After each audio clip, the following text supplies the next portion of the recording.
ন্যায় সংহিতা বিলের বিরোধিতা বিধানসভায় 101 ও 42 ভোটে বিধানসভায় প্রস্তাব গৃহীত হয়েছে। ন্যায় সংহিতা বিলের বিরোধিতা বিধানসভায় কিছুক্ষণ আগেও সে খবর আপনাদেরকে দেখাচ্ছিলাম, রীতিমতো ওয়াকআউট করে বেরিয়ে যায় বিজেপি এবং তার পরবর্তীতে এই মুহূর্তে যে আপডেট 101 এবং অন্যদিকে 42 ভোটে বিধানসভায় প্রস্তাব গৃহীত হলো। আনা ন্যায় সংহিতা বিল তার বিরোধিতা এবার বিধানসভায়।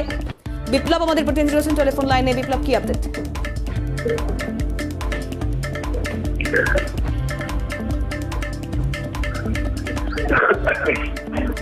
বিপ্লব, শোনা যাচ্ছে? কি আপডেট এই মুহূর্তে?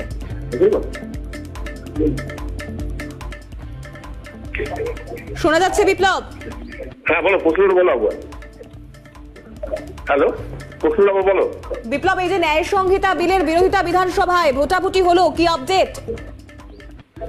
দেখো, ন্যায় সংহিতা যে বিল কেন্দ্র সরকার যে সংশোধনী আনছে এবং তার বিরোধিতা করে দুদিন প্রস্তাব আলোচনা হয় প্রস্তাবের উপরে, এবং সেই দুদিন 1 ঘন্টা করে আলোচনা হয়। আজ এই ন্যায় সংহতি বিলের যে প্রস্তাব আলোচনা তার উপরে ভোটাভুটি করে বিল প্রস্তাবে পাশ হলো এবং সেই প্রস্তাব 101 এবং 42 ভোটে পাশ হলো রাজ্য বিধানসভায়।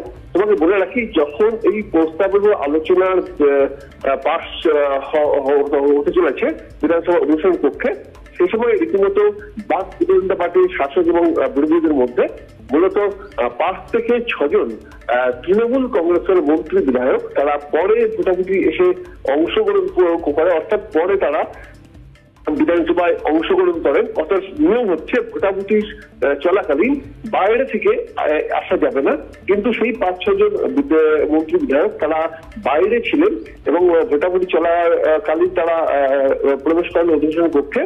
সেই সময় বাধা দেন বিজেপি বিধায়করা। তারা বলেন যে এইটা নিয়ম বহির্ভূত, এইভাবে কিন্তু করা যায় না। তার মধ্যেই কিন্তু ভোটার যে স্লিপ, সেই স্লিপ কিন্তু জমা পড়ে গেছে স্পিকারের কাছে। অর্থাৎ বিধানসভার বিজেপি বিধায়করা তারাও যেমন স্লিপ জমা করে দিয়েছেন, শাসক দলের বিধায়করা তারাও স্লিপ জমা করে দিয়েছেন। এই যে বিশেষ করে যে শাসক দলের বিধায়ক মন্ত্রীরা তারা যে ভেতরে প্রবেশ করেছেন সেটাকে নিয়েই মূলত ক্ষোভ প্রকাশ করেন বিজেপি বিধায়করা। ক্ষোভ প্রকাশ করে তারা কিন্তু বিধানসভা অধিবেশন কক্ষ থেকে ওয়াকআউট করেন। বোঝা যাচ্ছে। বিপ্লব, আপাতত ধন্যবাদ জানাবো। বিপ্লব চক্রবর্তী আমাদের প্রতিনিধি ছিলেন আমাদের সঙ্গে টেলিফোন লাইনে। চিফ রিপোর্টার সত্যজিৎ মুখোপাধ্যায় রয়েছেন আমাদের সঙ্গে টেলিফোন লাইনে। সত্যজিৎ, এর আগেও যখন তোমার সাথে কথা হচ্ছিল একটা প্রশ্নই যেন ঘুরপাক খাচ্ছিল যে এই ন্যায় সংহিতা বিল তা নিয়ে রাজ্যের আতঙ্ক কোথায়, কেন এত বিরোধিতা? সেক্ষেত্রে আমরা এই বিপ্লব যে আপডেট দিল যে 101-42 ভোটে বিধানসভায় প্রস্তাব গৃহীত হয়ে গিয়েছে, কি বলবো সেক্ষেত্রে? এই আতঙ্ক, এই বিরোধিতার কারণ এখনো কি স্পষ্ট হচ্ছে?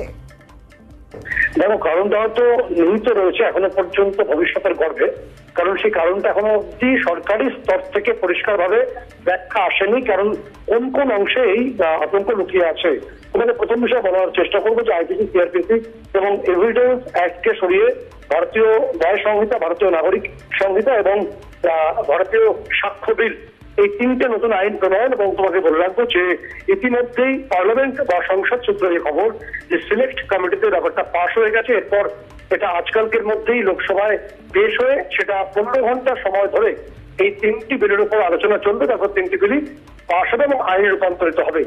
একবার আইনে রূপান্তরিত হওয়ার পর ভারতবর্ষের সমস্ত যুক্তরাষ্ট্রীয় পরিকাঠামো অনুসারে সমস্ত রাজ্যে তা লাগু হবে এবং কেন্দ্রশাসিত অঞ্চলেও তা লাগু হবে, এমনটাই জানাচ্ছেন আইনজ্ঞরা। ফলে আজকে রাজ্য বিধানসভা বা পশ্চিমবঙ্গ রাজ্য বিধানসভায় যে প্রস্তাব গৃহীত হয়েছে এই নতুন আইনের বিরোধিতা করে, সেটা রাজ্যের একটা ভিউ হতে পারে বা রাজনৈতিক ভিউ হতে পারে, কিন্তু কখনোই ভারতবর্ষের যুক্তরাষ্ট্রীয় পরিকাঠামো অনুসারে এই বিলটিকে প্রণয়ন করার ক্ষেত্রে বা এক্সিকিউশন করার ক্ষেত্রে কোনো বাধা এক্ষেত্রে আসবে বলে মনে করা যায় না। কারণ সেটাই পদ্ধতি বলে বিশেষজ্ঞরা বলছেন। যদি তার রাজনৈতিক বিরোধিতা করে সেটা খুবই অন্য বা সেটার প্রেক্ষাপট ভিন্নতর হতে পারে। ঠিক আছে, ধন্যবাদ সত্যজিৎ। চিফ রিপোর্টার সত্যজিৎ মুখোপাধ্যায় ছিলেন আমাদের সঙ্গে টেলিফোন লাইনে। এই মুহূর্তে আমরা টেলিফোন লাইনে যোগাযোগ করতে পেরেছি বিজেপি বিধায়ক মনোজ টিগ্গার সঙ্গে। আপনাকে স্বাগত জানাবো ক্যালকাটা নিউজে। এই যে ন্যায় সংহিতা বিল যার বিরোধিতা করা হচ্ছে বিধানসভায়, ইতিমধ্যেই আমরা যদি জানতে পারছি একদিকে 101 অন্যদিকে 42 এই ভোটে বিধানসভায় প্রস্তাব গৃহীত হয়ে গিয়েছে, আপনার কি মতামত এ বিষয়ে? বিধানসভায় যেটা পার্লামেন্টে যেটা 3টি বিল আনা হয়েছে, আইপিসি, সিআরপিসি, তারপরে যেটা এভিডেন্স, সেটার প্রতিবাদ করে এখানে একটা রেজুলেশন আনা হয়েছে। ঠিক আছে, হ্যালো, হ্যাঁ শোনা যাচ্ছে মনোজ বাবু, বলুন। হ্যাঁ, তার প্রতিবাদ, সেটাকে প্রতিবাদ করে এখানে একটা রুল আন্ডার 169 আনা হয়েছে, তার আমরা প্রতিবাদ জানিয়েছি। যে আইন এখনো পাস হয়নি এবং এটা ব্রিটিশ আমল থেকে চলে আসে, সেখানে আমূল পরিবর্তন দরকার আছে। সেই পরিবর্তনই কেন্দ্র সরকার এনেছে, কিন্তু না জেনে না বুঝে আজ পর্যন্ত এটা লোকসভায় পাসও হয়নি, চর্চাও হয়নি। এটা সিলেক্ট কমিটিতে পাঠানো হয়েছে, অথচ এখানে তারা হুড়ো করে এটা রেজুলেশন পাস করে পাঠানো হচ্ছে। তো আমরা সেটা বিরোধিতা করেছি। আপনারা ভালোভাবে দেখুন, পড়ুন কি আছে এখানে। যদি আপনাদের কোনো মতামত থাকে, আপনাদের কোনো সাজেশন থাকে, সেটা পাঠান। না পড়ে, না বুঝে, না শুনে এটা মানে এইভাবে রেজুলেশন পাস করানো এটা ঠিক না। আপনাদের লোকসভায়, রাজ্যসভায় সাংসদরা আছেন, তারা কি করছেন তাহলে? সব কাজই কি বিধানসভা করবে নাকি তাদের কোনো দায়িত্ব রয়েছে সেখানে? এটি আমরা বিরোধিতা করেছি যে না জেনে না শুনে এইভাবে রেজুলেশন পাস করা ঠিক না। এটা বেআইনি ভাবে এখানে পাস করা হচ্ছে, যেটা ভারতবর্ষে কোনো রাজ্যে এই ধরনের পাস করা হয়নি এবং ভারতবর্ষের অধিকাংশ 22টার বেশি রাজ্য এই আইনটাকে সমর্থন করেছে। বেশ, অনেক ধন্যবাদ জানাবো মনোজ বাবু আপনাকে। বিজেপি বিধায়ক মনোজ টিগ্গা কথা বলছিলাম তার সঙ্গে। আপনাদেরকে দেখানোর চেষ্টা করব বিল পরিবর্তনের যে নির্দিষ্ট কারণ, অর্থাৎ আইন ব্যবস্থাকে ঢেলে সাজানোর লক্ষ্যেই এবার এই শীতকালীন অধিবেশনে 3টি বিলের কথা যেটা বলা হচ্ছিল তা একে একে আপনাদেরকে দেখানোর চেষ্টা করি। বাদল অধিবেশনের শেষ দিন অর্থাৎ 11ই আগস্ট, এবং অন্যদিকে দাঁড়িয়ে এই যে সংহিতা, তা ভারতীয় ন্যায় সংহিতা 2023, সুরক্ষা, নাগরিক সুরক্ষা 2023, ভারতীয় সাক্ষ্য বিল 2023, এই 3টে বিল, যে 3টে বিলের কথা বলা হচ্ছে, এই বিল পরিবর্তনের যে কারণগুলো, সেই কারণগুলো একে একে উল্লেখ করব। ঔপনিবেশিকতার চিহ্ন ঝেড়ে ফেলে ভারতের ক্রিমিনাল জাস্টিস সিস্টেমকে ঢেলে সাজাতে বিলগুলিতে একাধিক ধারা বদলের প্রস্তাব। ঔপনিবেশিক শাসনে এই আইনগুলি তৈরি হয়েছিল, তার মূল কারণ ছিল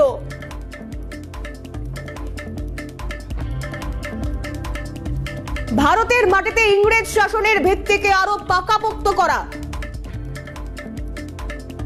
ইংরেজদের তৈরি করা আইনের উদ্দেশ্য ছিল দণ্ড দেওয়া, ন্যায় প্রতিষ্ঠা নয়। এটি পাশ হলে 107 বছরের পুরনো ভারতীয় দণ্ডবিধি বা ইন্ডিয়ান পেনাল কোড বা আইপিসি একাধিক ধারায় বদল হবে। একাধিক ধারা যা নানাবিধ অপরাধের জন্য ব্যবহার করা হয়ে থাকে, তার রাতারাতি আরো আপগ্রেড হবে।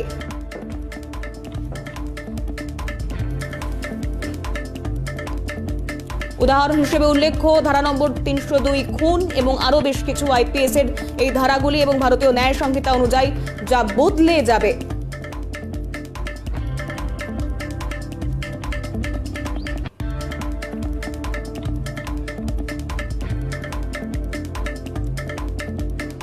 যে ধারাগুলির অদল বদল করা হলো 1860 সালে Indian penal code, criminal procedure code, Indian evidence act, ভারতীয় ন্যায় সংহিতা, ভারতীয় নাগরিক সুরক্ষা সংহিতা এবং ভারতীয় সাক্ষ্য।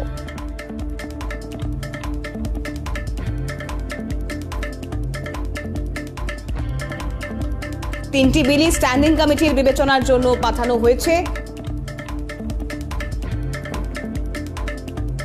রাষ্ট্রদ্রোহ আইন সম্পূর্ণভাবে বাতিল করা হচ্ছে। ঠিক কি কি পরিবর্তন করা হচ্ছে? প্রস্তাবিত আইনে রাষ্ট্রদ্রোহ কথাটি নেই।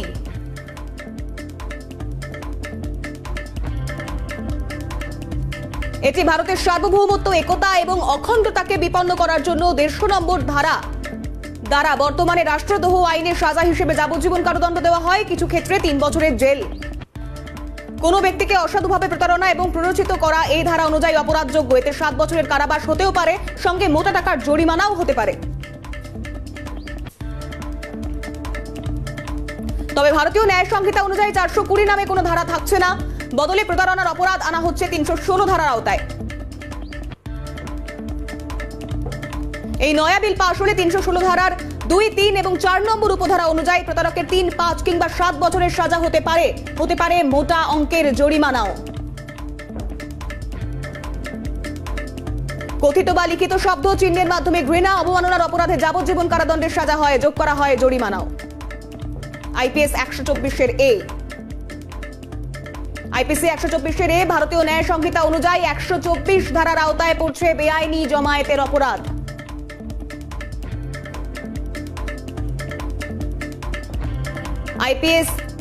আইপিসি 302 খুনের অপরাধে 302 ধারা অনুযায়ী অপরাধের মৃত্যুদণ্ড কিংবা যাবজ্জীবনের সাজা হয়। আইপিসি 302 খুন, সেক্ষেত্রে বিএনএস অনুযায়ী 302 এর 1 এ পড়ছে ছিনতাই।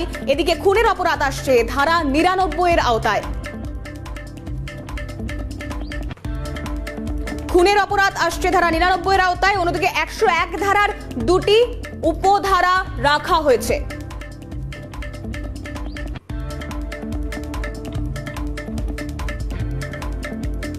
যেখানে 101 এর 1 অনুযায়ী খুনের সাজা যাবজ্জীবন কারাদণ্ড এবং 101 এর 2 এ প্রস্তাব করা হয়েছে একাধিক ব্যক্তি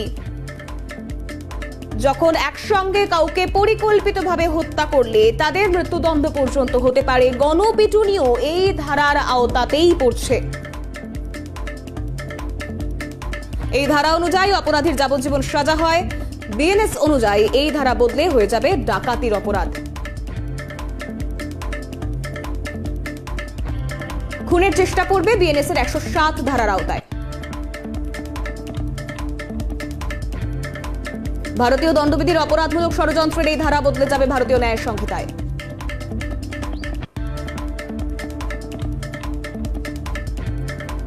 আইপিসি 499 মানহানি, ভারতীয় ন্যায় সংহিতা অনুযায়ী মানহানি পড়বে 354 এর 1 ধারার আওতায়। নয়া আইনে 18 বছরের কম বয়সী মহিলাকে ধর্ষণের সাজা হবে মৃত্যুদণ্ড অথবা আজীবন কারাদণ্ড। গণধর্ষণের ক্ষেত্রে 20 বছর থেকে আজীবন জেলের সাজার কথাও বলা হয়েছে।